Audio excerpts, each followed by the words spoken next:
Sedím na lavičke, po obede kavičke, cigaretke, trávičke, po mojej matičke, včerajšej opičke, nejednej sedmičke, nejakej potičke, zlomenej stoličke. Sedím na prdeli, som z toho veselý, nič teraz nemusím, som jak divák opery, rozoberám aféry, jak siete chimery, že kto ma uverí, a kto žije z úžery. Z lavičky sledujem petržalských ľudí, že kto jak vypadá a kto jak smrdí, že ktorí sú hrdí a ktorí zmrdí. Rozvádzame drby, že kto má jaké prdy.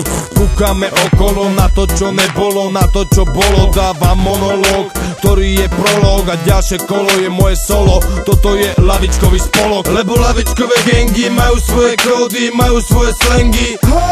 Lebo lavičkové bandy sú vlastne gangy a s nimi nejsú srandy.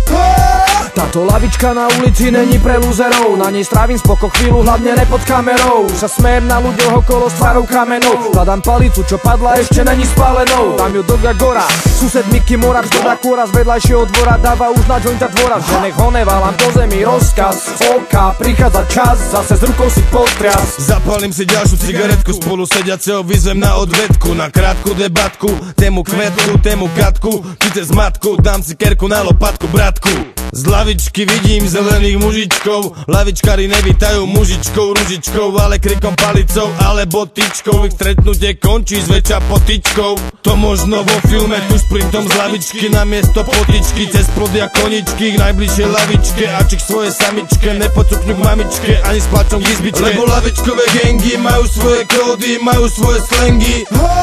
Lebo lavičkové bandy sú vlastne gangy a s nimi nejsú srandy.